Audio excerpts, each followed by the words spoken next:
구약에 나오는 많은 사건들은 예수님의 사역을 미리 보여주는 그림자와 같은 역할을 합니다. 오늘 우리가 살펴보게 될 이 유월절 사건도 마찬가지입니다. 예수님이 어린 양 제물이 되셔서 십자가에 못 박혀 죽으실 것을 미리 보여주는 것입니다. 하나님이 애굽에서 430년 동안 종살이하던 이스라엘 백성들을 출애굽, 해방시켜주기 위해서 애굽에서 10가지 재앙을 일으키셨습니다.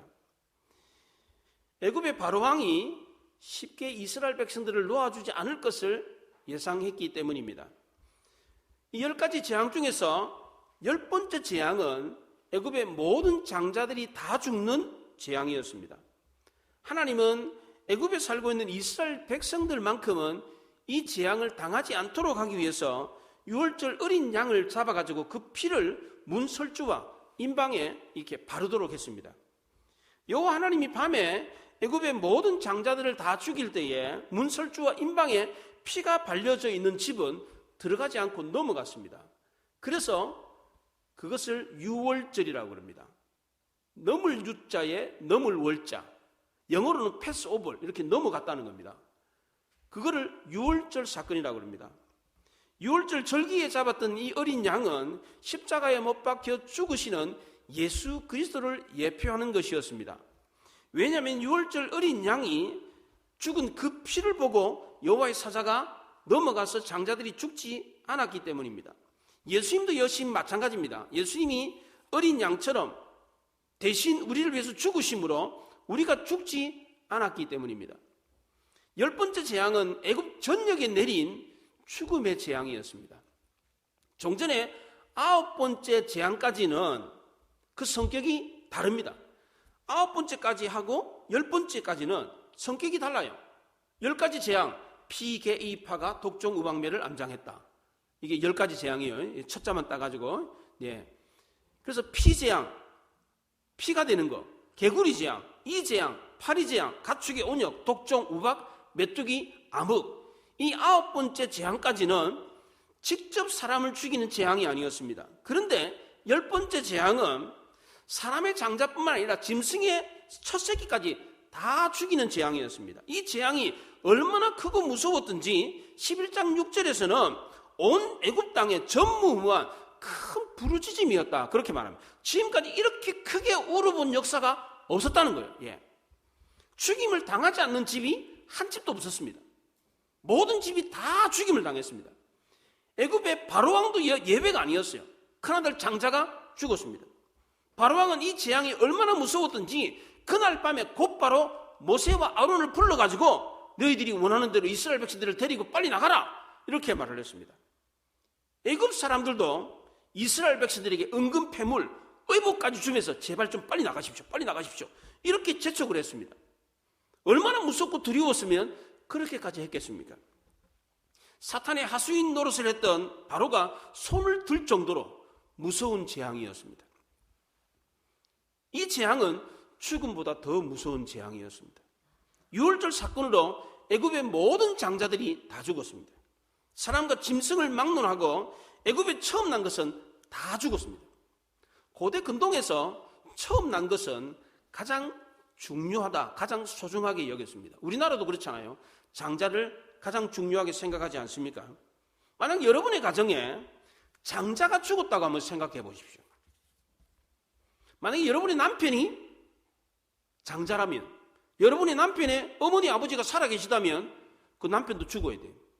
그리고 그 남편의 아들이 있는데, 아들이 여럿 있는데 그 아들 중에 장자가 있다면 그 아들도 죽어야 돼요. 그러니까 한 집안에 하나만 죽는 게 아니에요. 둘이 죽을 수도 있어요. 여러분의 집안에 장자가 죽는다고 생각해 보십시오.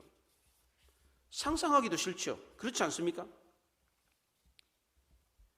바로가 하나님 말을 듣지 않았을 때에 바로는 가장 끔찍한 채찍을 맞았습니다. 바로뿐만이 아닙니다. 이 땅에 살고 있는 사람들 중에 예수 안 믿는 불신자들도 역시 마찬가지입니다. 우리 모두는 죄인이기 때문에 그 죄를 고백하고 죄 용서를 받아야 합니다. 그 방법은 오직 하나, 우리 죄를 대신해서 죽으신 하나님의 아들 예수 그리스도를 믿는 길뿐입니다. 이 사실을 교회에서 계속해서 이야기를 합니다. 많은 사람들에게 이 얘기를 전해줍니다. 그런데도 사람들은 이 말을 듣지 않습니다. 이렇게 끝까지 버티는 사람은 나중에 바로와 애굽 백성들처럼 가장 무서운 채찍을 받을 수밖에 없습니다. 그렇다고 하나님은 무서운 재앙만 내리시는 분이 아닙니다. 이 무서운 재앙을 피할 수 있는 길도 알려주십니다. 그것이 바로 유월절 절기를 지키는 것이었습니다. 유월절 절기는 유대인 종교력으로 1월 14일에 지켰습니다.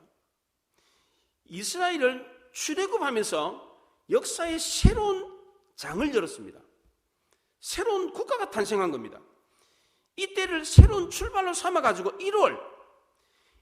1월을 아비볼이라 그랬습니다. 곡식의 어린 이삭이다, 어린 싹이다 라는 뜻으로 아비볼이라고 그랬습니다.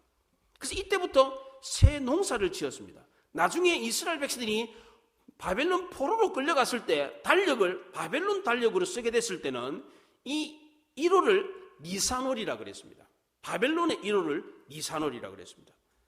우리나라는 이 성경에 나오는 1월이 우리나라로 말하면 우리나라 지금 쓰고 있는 달력으로 말하면 3, 4월을 뜻합니다. 참고로 그 당시에 애굽은 6월달을 1월로 생각했습니다. 1월. 태양신을 섬기기 때문에 태양이 가장 길게 비치는 날 하지 6월 21일을 새해 첫날로 시작을 했습니다. 지금이야 전 세계가 똑같은 카렌다를 쓰고 있잖아요. 다 통일됐잖아요, 전 세계가. 근데 그 당시만 해도 나라들마다 다 카렌다가 틀렸어요. 달력이 다 틀렸어요. 근데 애굽 사람들은 6월을 새해 첫 달로 삼았단 말이죠.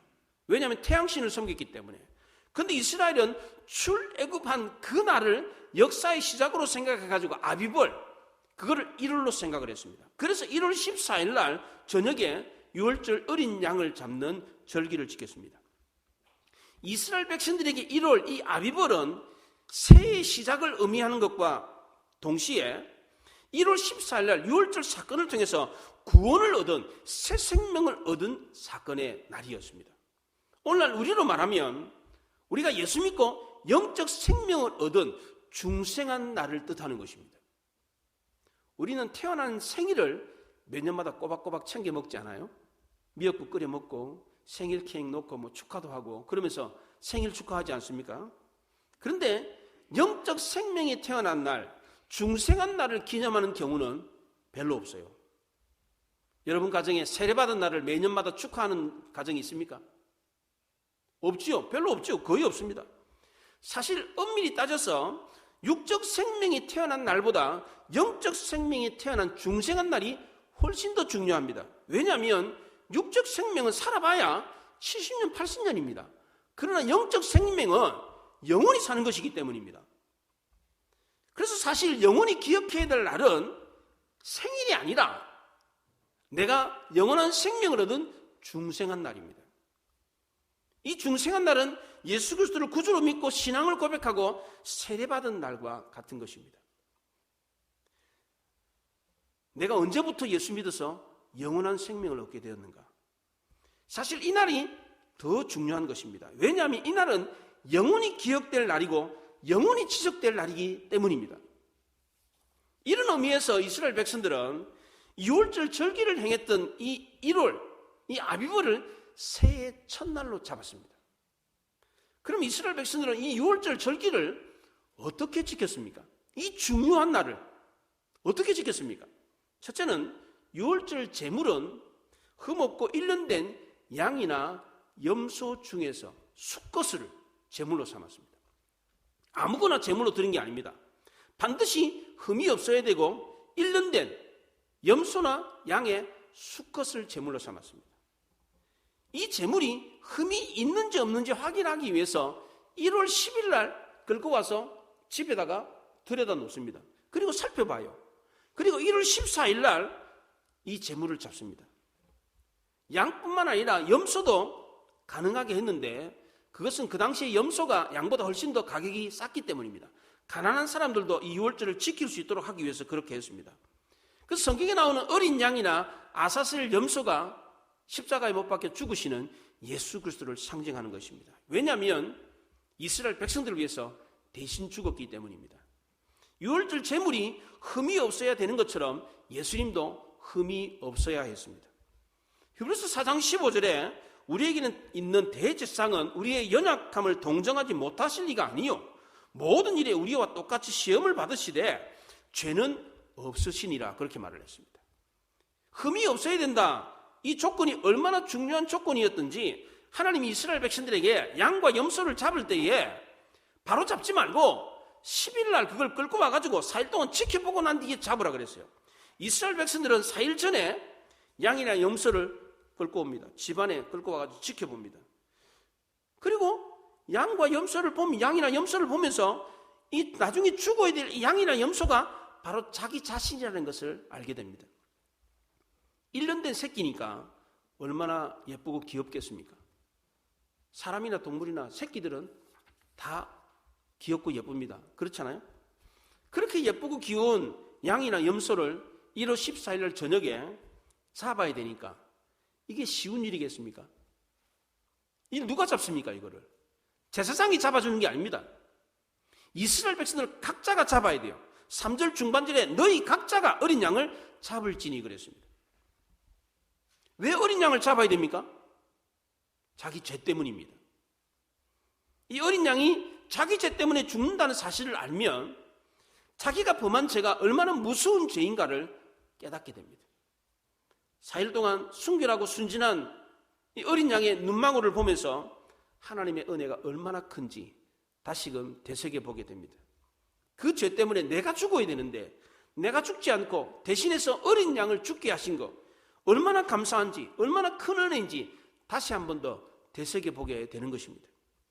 두 번째로 유월절 음식을 먹을 때는 각 사람이 먹을 수 있는 분량에 맞게끔 그렇게 지키도록 했어요. 4절에 보면 이웃과 함께 사람 수를 따라서 분량에 따라서 어린 양을 잡도록 했습니다. 양이나 염소 한 마리 혼자서 먹을 수 있습니까? 부부가 그걸 먹을 수 있습니까? 두 사람이서 못 먹습니다. 그렇잖아요? 아무리 작다고 하더라도 두 사람이서 못 먹습니다. 그러면 가족들과 같이 먹어야 되고 가족도 몇 명 안 된다 그러면 가까운 이웃들과 함께 어린 양 이 고기를 먹도록 했습니다. 신앙생활은 하나님과의 관계뿐만 아니라 이웃과의 관계도 아주 중요합니다. 신앙생활은 하나님과만 영적인 교제를 나누는 것이 아니라 이웃과도 영적인 교제를 나누어야 됩니다. 그래야 신앙이 자라는 것입니다. 밥을 먹을 때도 혼자 먹는 때보다도 함께 먹을 때 더 소화가 잘 되고 건강에도 좋습니다. 혼자 먹으면 아무 말 안 하고 그냥 먹습니다. 그러면 소화가 잘 안 돼요. 그런데 함께 말을 하면서 먹게 되면 소화가 더 잘 됩니다. 신앙생활도 마찬가지입니다. 혼자 신앙생활 하는 것보다 더불어 함께 신앙생활 할 때 더 건강하게 신앙생활 할 수가 있는 것입니다. 세 번째로 먹는 방법도 알려줬습니다. 첫째는 불에 구워 먹으라 그랬습니다. 날것으로나 삶아서 먹지 못하도록 했습니다. 왜냐하면 유월절에 먹는 양이나 염소는 하나님께 드리는 제사 제물이었기 때문입니다. 그 당시에 제사 제물은 다 어떻게 했습니까? 불태워서 하나님께 드렸습니다. 고기를 구우면 연기가 나지 않습니까? 이 연기는 제사를 연상하게 하는 것입니다. 제사 때 하나님이 받으시는 것은 고기가 아니라 연기였습니다. 연기를 흠량하셨습니다. 그래서 머리나 다리나 내장까지도 다 불에 구워서 먹도록 했습니다. 희생제물을 하나도 남기지 않고 다 태워서 하나님께 드렸습니다. 두 번째는 무교병과 쓴 나물과 함께 먹도록 했습니다. 무교병은 누룩이 없는 떡입니다. 이 누룩은 죄를 뜻하는 것인데 하나님이 이스라엘 백성들에게 누룩이 없는 떡을 먹으라고 했던 이유는 하나님을 모르고 살 때 세상 가운데서 범했던 이 죄를 버리도록 하기 위해서였습니다. 또 쓴 나물과 함께 먹도록 했던 이유도 애굽에서의 쓰라린 삶을 기억하고 예수님께서 장차 십자가에서 당하실 고난을 되새기도록 하기 위해서였습니다. 쓴 나물은 예수님께서 십자가에서 당하신 고난을 상징하는 것이었습니다. 하나님이 이스라엘 백성들에게 십자가의 고통을 기억하며 유월절을 지키게 하도록 하는 의도가 있었습니다. 세 번째로는 아침까지 남겨두지 마라 그랬습니다. 이것은 예수님께서 죄인들을 위해서 자신을 남김없이 다 주셨다는 것을 예표하는 것입니다. 예수님은 물과 피를 우리를 위해서 구속사역을 하기 위해서 다 쏟으셨어요. 우리는 예수님의 온전한 희생을 통해서 구원받았다는 이 사실을 잊어서는 안 되는 겁니다. 네 번째는 허리에 띠를 띠고 발에 신을 신고 손에는 지팡이를 잡고 급히 먹으라 그랬습니다. 유월절 음식을 먹다가 출발! 출애굽하라! 신호가 나오면 바로 가야 되는 거예요. 짐 다 싸놓고 그리고 출발할 준비를 다 해놓고 옷 다 입고 지팡이 잡고 이렇게 막 열심히 빨리 먹도록 했습니다. 왜냐하면 바로가 언제 또 변심해가지고 못 보내겠다 이렇게 할 줄 몰랐기 때문입니다. 우리가 죄악 세상을 떠나는 것도 마찬가지입니다. 결코 미루어서는 안 됩니다. 뒤를 돌아보거나 머뭇거리면 포기하거나 주저앉아 버리는 경우가 많습니다. 죄를 떠날 때는 지체하지 말아야 됩니다. 그래서 급히 먹으라고 했던 겁니다. 음식을 먹을 때 허리에 띠를 띠고 발에 신을 신고 손을 잡고 이렇게 급히 먹는 것은 우리가 이 땅에 머물 사람이 아니라는 뜻입니다. 이런 모습은 그리스도인들이 한 곳에 머무르 일 것이 아니라 하나님이 예비하신 곳으로 갈 사람이라는 것을 보여주는 것입니다. 우리가 갈 곳이 어디입니까? 어린 양 대신 예수님께서 예비하신 곳입니다. 그곳이 어디입니까? 천국입니다. 우리는 다 천국 갈 사람들이기 때문에 이 땅에 미련을 두고 살면 안 돼요. 그래서 언제든지 떠날 준비를 하고 살아야 돼. 하나님이 부르시면 언제든지 가야 돼. 이렇게 사는 것이 바로 그리스도인의 삶이라는 겁니다.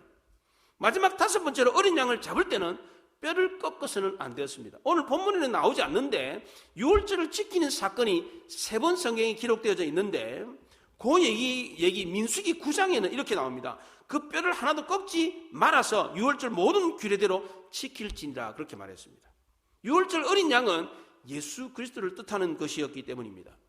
그래서 요한복음 19장에서 이 일이 일어난 것은 그 뼈가 하나도 꺾이지 아니하리라는 성경을 응하게 하려 함이라 그렇게 말했습니다. 또 계시록 5장에서는 그리스도는 죽임을 당하신 어린 양이다 그렇게 말을 했습니다. 사도 바울도 고린도서 5장에서 유월절 어린 양 그리스도께서 희생이 되셨느니라 그렇게 말을 했습니다. 베드로도 마찬가지입니다. 베드로전서 1장에서 오직 흠없고 점없는 어린 양 같은 그리스도라고 그랬습니다. 이스라엘 백성들이 잡았던 그 어린 양이 바로 예수 그리스도를 뜻했기 때문에 예수님이 십자가에 못 박혀 죽으실 때 뼈가 하나도 꺾이지 아니했습니다. 그래서 이스라엘 백성들은 이 어린 양이나 염소를 잡아먹을 때 노수구이 하듯이 통구이 하듯이 이렇게 구우고 통째로 구워가지고 그렇게 잡아먹었습니다. 마지막 네 번째로 고기는 그렇게 먹고 피는 문설주와 임방에 바르라고 그랬습니다. 유월절 어린 양이 예수 그리스도를 예표한다는 결정적인 증거가 바로 이 피를 문설주와 임방에 바른 것이었습니다. 사람들이 밟고 지나다니는 문지방을 제외하고는 요 설주 기둥과 위에 있는 이 보에 이 세 군데를 이렇게 피를 발랐습니다. 그 이유가 무엇입니까? 문에 피를 발랐던 이유가 뭡니까? 이 문 자체가 그 집을 대표하기 때문입니다. 우리나라에 주소 붙이는 데가 어디입니까? 뭐 누구 집 이거 붙이는 데가 어디예요? 문패 붙이는 데가 어디예요? 문에다 붙입니다. 문에. 벽에다 붙이는 게 아닙니다. 문에다 붙입니다. 그렇잖아요? 문이 그 집을 대표하기 때문입니다. 문에 피를 발랐던 이유가 뭡니까? 피가 곧 생명을 의미했기 때문입니다. 하나님이 받으신 첫 제사도 아벨의 피 제사였습니다. 노아 홍수 이후에 노아가 처음으로 드렸던 제사도 새를 잡아가지고 피를 흘리는 피 제사였습니다. 믿음의 조상이었던 아브라함이 처음으로 하나님께 드렸던 제사도 짐승을 잡아서 드리는 피 제사였습니다. 하나님은 피 흘리는 이 제사를 통해서 인간의 죄를 용서하고 생명을 주는 은혜를 베푸셨습니다. 우리 죄를 사하고 우리에게 영원한 생명을 주실 때 예수님도 역시 마찬가지로 십자가에 못 박혀 죽으시면서 피를 흘리셨습니다. 그 피가 우리의 생명을 대신했기 때문에 죽음의 권세가 우리를 넘어갔던 것입니다. 이와 마찬가지로 문설주와 임방에 피를 발랐을 때 하나님이 그 집에 장자의 생명을 죽이지 않고 넘어가셨습니다. 그럼 애굽 사람들의 집의 문에 피가 발려 있었으면 하나님이 넘어갔겠어요? 이스라엘 사람이 아니에요. 애굽 사람의 집인데 그 집에 피가 발려 있어. 그럼 그 집 여호와의 사자가 넘어갔겠어요? 넘어갔습니다. 하나님은 그 집이 애굽 사람의 집인지 이스라엘 사람의 집인지 가리지 않았습니다. 하나님이 보신 것은 피였습니다. 그럼 이런 질문을 할 수가 있습니다. 문에 피는 발려 있는데 어린 양을 잡아가지고 먹는 유월절 규례는 지키지 않았어. 그러면 여호와의 사자가 그 집을 넘어갑니까? 예, 넘어갑니다. 피가 있으니까. 그럼 반대로 유월절 음식은 먹었는데 문설주와 인방이 피를 안 발랐어. 그러면 여호와의 사자가 넘어갔겠어요? 안 넘어갔다는 겁니다. 13절 중반절에 내가 피를 볼 때에 너희를 넘어가리라 그랬어요. 우리를 살리게 하는 것은 규례가 아닙니다. 세례받고 성찬식 하면서 떡과 포도주를 먹었다고 해서 천국 가는 게 아니라는 겁니다. 우리를 살리는 것은 오직 그리스도의 피밖에 없습니다.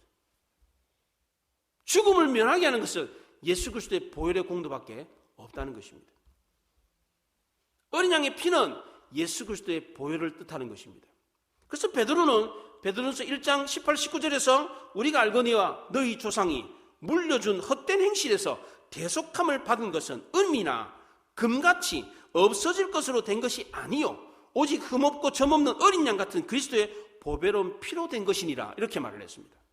히브리서 저자도 히브리서 9장에서 피 흘림이 없은즉 죄사함이 없느니라 그랬습니다. 아무리 눈물을 많이 흘려도 지은 죄보다 선한 일을 아무리 많이 해도 교회에서 기도 많이 하고 봉사를 아무리 많이 해도 그리스도의 보혈의 공로를 의지하지 않으면 죄사함을 받을 수가 없습니다. 오직 예수 그리스도의 피밖에 없습니다. 우리 죄가 아무리 진홍같이 붉을지라도 예수님이 흘리신 그 피보다 붉지가 않습니다. 예수님의 보혈의 피는 우리의 모든 죄를 다 사하실 수가 있습니다. 유월절 어린 양은 매년마다 죽어야 되는데 예수님은 단 한 번에 우리의 모든 죄를 다 씻으셨습니다. 히브리서 9장에 염소와 송아지 피로 하지 아니하고 오직 자기의 피로 영원한 속죄를 이루사 단번에 성소에 들어가셨느니라 그랬습니다. 구약시대의 대제사장은 죄를 씻기 위해서 매년 어린 양의 피를 가지고 지성소에 들어가야만 했습니다. 그러나 예수님은 단 한 번에 모든 사람의 피를 영원히 다 씻으셨습니다. 그래서 우리는 우리 죄를 위해서 이런 희생제사를 다시 드릴 필요가 없게 된 것입니다. 우리는 오늘 예배 드릴 때 그냥 몸만 와가지고 앉아서 예배 드리잖아요. 우리가 뭐 예배당에 와가지고 뭐 짐승을 잡아가지고 피를 흘려가지고 뿌리고 뭐 그렇게 합니까? 안 하죠. 얼마나 감사한 일입니까? 왜 성경에는 피에 대한 이야기가 많이 나옵니까? 왜 피를 통해서만 죄가 용서받습니까? 레위기 17장에 사람의 생명이 피에 있기 때문입니다. 라고 했기 때문입니다. 피가 곧 생명이기 때문입니다. 죄의 싹은 사망이라고 했으니까 죄를 지었으면 생명이 죽어야 되는 겁니다. 그래서 생명이 죽어 피를 흘리면 다른 생명을 살릴 수 있는 것입니다. 이렇게 할 때 그 피가 죄를 씻고 생명을 살릴 수 있게 되는 것입니다. 이 놀라운 비밀이 10번째 재앙인 이 유월절 재앙에 숨겨져 있었습니다. 그래서 하나님은 이스라엘 백성들에게 이 날을 기념하여 거룩하게 지키라 이렇게 말을 했어요. 어린 양의 피가 죄를 씻고 생명을 준다 이 비밀을 아는 것만으로 부족합니다. 안다고 해서 구원받는 게 아닙니다. 이스라엘 백성들은 그 피를 문설주와 인방에 발라야만 했습니다. 예수님의 피가 죄를 사한다 이 사실을 알고 그냥 그쳐버리면 아무 소용이 없습니다. 그 피를 바르는 행위를 해야 돼요. 말씀을 받아들이고 순종해야 되는 겁니다. 실제로 그 피를 바르지 않았다면 그 집은 죽음의 재앙을 면할 수가 없었습니다. 받아들였다는 것은 그 말씀대로 순종했다는 뜻입니다. 제 아무리 이스라엘 백성들이라고 할지라도 유월절 음식을 먹었다고 할지라도 피를 바르지 않았다면 죽음을 면할 수 없었습니다. 반대로 이방인이라고 할지라도 애굽 사람이라고 할지라도 말씀을 듣고 순종해서 그 피를 문설주와 인방에 발랐다면 누구를 막론하고 죽음을 면할 수가 있었습니다. 하나님은 이스라엘 백성들에게 이 날을 기념하여 영원히 지키라 그랬습니다. 오늘 14절을 보세요. 너희는 이 날을 기념하여 여호와의 절기를 삼아 영원한 규례로 대대로 지킬지니라 그랬습니다. 이 날은 단순히 기억하는 수준이 아니라 절기로 삼아서 대대로 자손 대대로 지키라 이렇게 말했습니다. 6월절은 이스라엘 역사에서 새로운 지평을 여는 획기적인 날이었습니다. 이 날은 영원히 기억되고 영원히 지켜져야 될 날이었습니다. 이 날이 있었기 때문에 우리가 구원받고 하나님의 백성, 천국 백성이 될 수 있었던 것입니다. 지금도 유대인들은 1년의 새로운 한 해를 1월로 생각하지 않고 우리 달력의 3, 4월을 1월이라고 생각을 합니다. 우리는 새해 첫 달을 1월 달이라고 그러잖아요. 그런데 유대인들은 그렇지 않습니다. 우리가 갖고 있는 달력의 3, 4월이 1월이라고 생각합니다.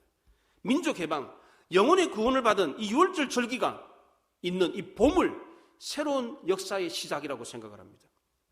만물이 소생하고 꽃이 피는 봄, 긴 동면에서 깨어나 생명이 움트는 눈부신 계절, 이 봄을 새로운 시작으로 삼고 있습니다. 우리에게도 영적인 거듭남의 새해가 있지 않습니까? 사도 바울은 고린도후서 5장에서 그런즉 누구든지 그리스도 안에 있으면 새로운 피조물이 이전 것은 지나가시니 보라 새 것이 되었도다 그랬습니다. 우리는 예수 믿고 난 뒤에 새로운 존재가 되었습니다. 인생이 새로운 목적과 의미를 발견한 그날이 바로 우리가 새로 태어난 날입니다. 우리 이 날을 잊어서는 안 되는 겁니다. 지금도 유대인들은 6월절을 이스라엘 역사에서 가장 중요한 날로 생각을 하고 있습니다. 미국 역사에서 최초로 선교사를 파송한 사람이 있었습니다.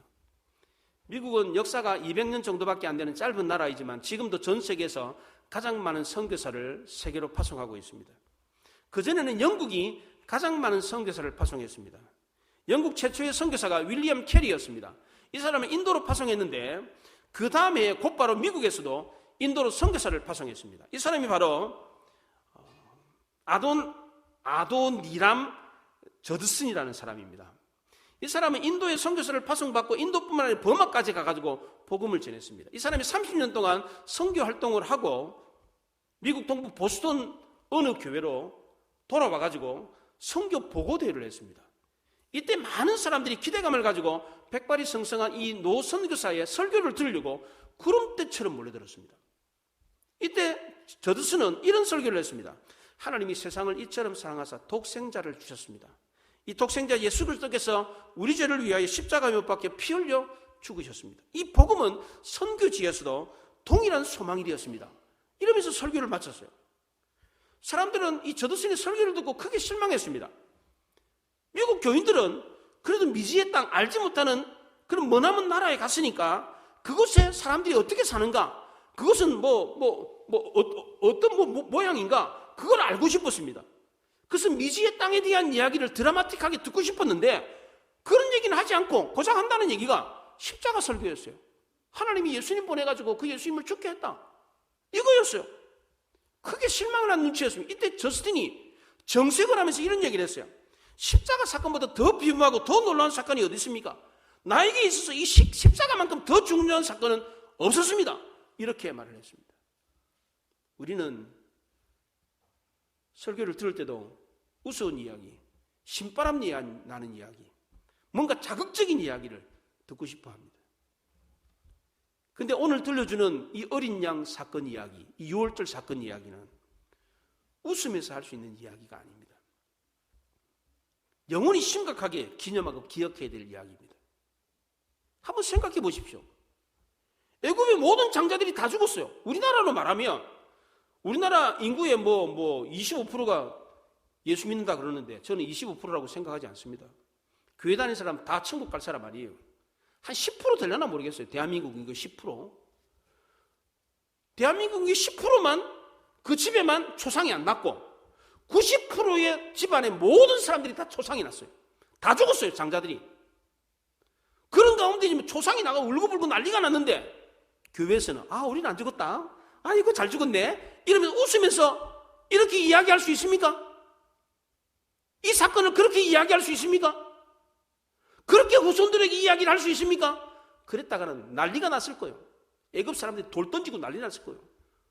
교회에서 만약에 이 날을 이야기하면서 교회 다니는 사람, 예수 믿는 사람 이외에는 다 죽어간 초상을 치르고 있는데 교회에서 이거 잘 죽었다 이러면서 웃으면서 코미디처럼 이 얘기를 한다 그러면 세상 사람들이 교회를 향해 돌 던질 거야, 아마. 불을 질러버릴 거야, 아마. 그렇지 않겠어요? 하나님은 이스라엘 백성들이 이 날을 잊지 말고 꼭 기억해라 그랬어요. 심각한 이야기예요. 그래서 14절에 너희는 이 날을 기념하여 여호와의 절기를 삼아 영원한 규례로 대대로 지킬지니라 그렇게 말을 했어요. 신약시대 예수님은 이스라엘 역사에서 가장 중요한 이 유월절을 기독교인들에게 각인시키기 위해서 유월절 전날 밤에 만찬을 행하셨어요. 성만찬을 행했습니다. 고린도서 11장 24, 25절에 축사하시고 떼어 이르시되 이것을 너희를 위하는 내 몸이니 이것을 행하여 나를 기념하라 하시고 직후에 또한 그와 같이 잔을 가지시고 이르시되 이 잔은 내 피로 세운 새 언약이니 이것을 행하여 마실 때마다 나를 기념하라. 26절에서는 너희가 이 떡을 먹으며 이 잔을 마실 때마다 주의 죽으심을 그가 오실 때까지 전하는 것이니라. 주님이 오시는 그날까지 이것을 전하라, 그렇게 말을 했습니다. 1918년 9월 28일 날 인도네시아에서 7.5의 강진이 발생했습니다. 인도네시아의 많은 사람들이 이 강진으로 죽고 재산을 잃었습니다. 미국의 지진 관측 연구소에서 전조 증상을 통해 가지고 이 지진이 일어날 것을 미리 인도네시아 정부에 알렸습니다. 그런데 인도네시아 정부는 이 말을 묵살해 버렸어요. 그 결과로 수많은 사람들이 목숨을 잃고 막대한 재산 피해가 발생했습니다.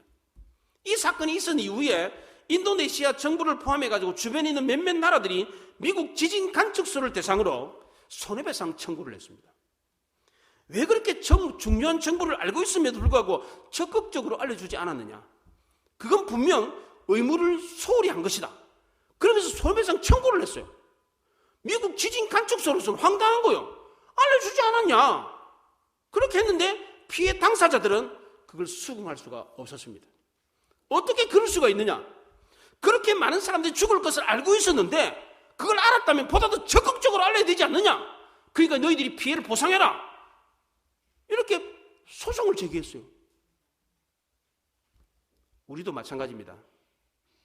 분명하고 확실한 구원의 복음이 사람을 살릴 수 있는 비법이라는 것을 알고 있다면, 그걸 알고 있음에도 불구하고 알리지 않았다면 우리에게도 분명 책임이 있다는 것입니다. 사람을 살릴 수 있는 유일한 길은 예수 그리스도를 믿는 길밖에 없습니다.